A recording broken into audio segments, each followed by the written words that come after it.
Alrighty, hey everybody. So I decided now to sit down and explain to you why we had to move back to Louisiana when we had to relocate because of the Hurricane Laura and Delta.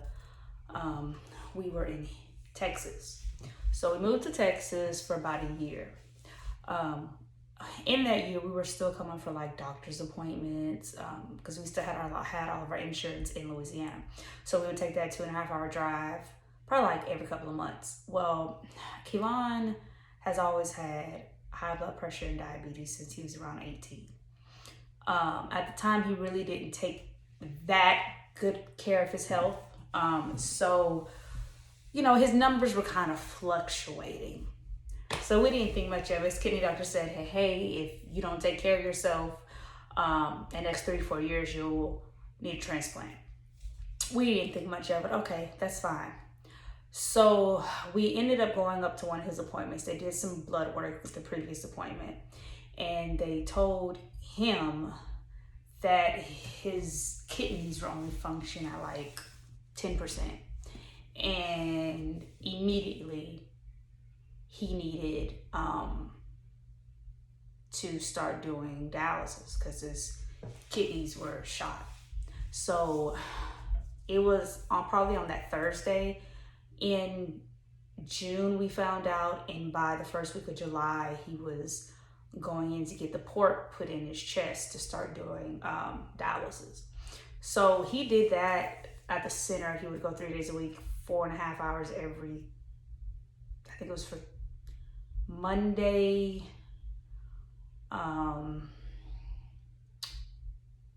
Wednesday, Friday. I may have them mixed up, but he would go there. So he would go at like 6 in the morning, wouldn't come back till like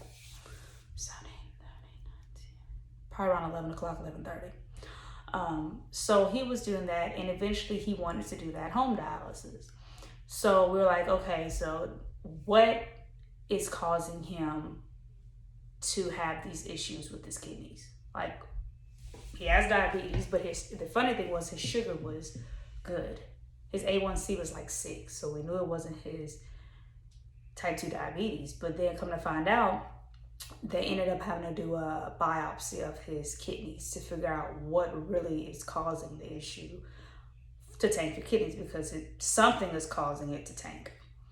And when he went and did that, they called him and said it was your high blood pressure that is destroying your kidneys, and you're gonna have to be on dialysis until you get a transplant.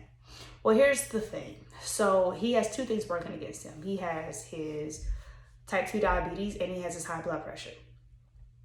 Now, how it's gonna go is he's gonna get a kidney transplant. And the reason that we're going to New Orleans tomorrow is because they're gonna do a plethora, like stress tests, all different kind of tests to see if his body's strong enough to even be considered for a transplant.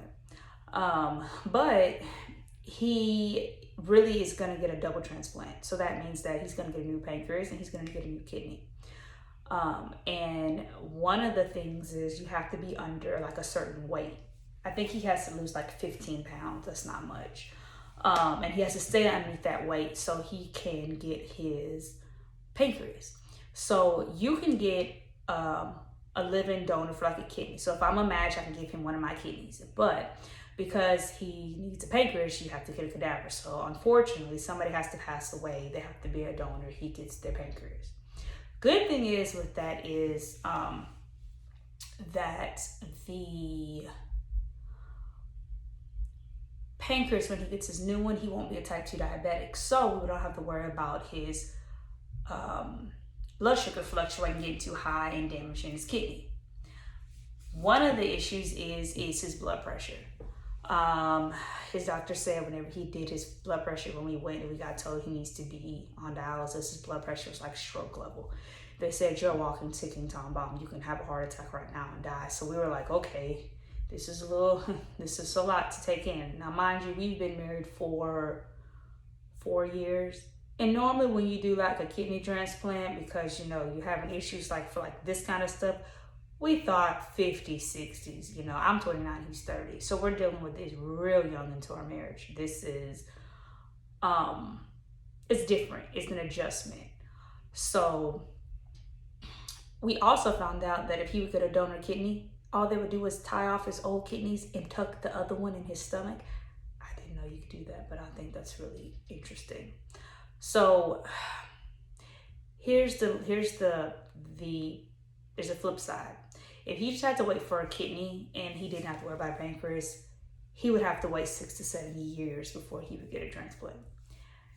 Pancreas is a little bit different. He gets low to that 15 weight drop and he sticks to that in a year to 2 years, he can get his double transplant. Personally, for me, because I'm his caregiver, I really didn't understand the stress that it takes on his body and mentally how it does your caretaker. He doesn't look like he's in kidney failure. The videos that he's seen, he looked perfectly fine. You had no idea. But he's in kidney failure. So if he would stop dialysis, all the toxins that the dialysis is doing is cleaning his blood, cleaning out his body. That if he stopped that, all that would come up and kill him, which obviously he's gonna do it. I mean, he got kids to live for, he had a life to live for. There ain't nothing gonna stop him this early in life over a kidney, you know, him being in kidney disease. But I just wanted to just come up on here and kind of just talk a little bit to explain to you guys why we moved from back to Louisiana when we were in Houston, because his insurance was in Louisiana. We had no choice. The good thing is that whenever you are into a transplant, you go to Medicare, and that's all over the world. That does not mean that we're gonna move anytime soon. I'm not moving again. We've moved 4 years. We've moved every year for the last 4 years we've moved. I'm done moving, so we're not moving anymore. So when we go to Tulane and they do all the tests, I'm gonna document that as much as I can and keep you guys updated. But I will get him to do a video to show you exactly how he sets up at night for his at-home dialysis. It's actually really cool. He hooks up to a machine, and while it's doing whatever it needs to do, he sleeps for 8 hours, or he may play his game for 8 hours. But I just wanted to come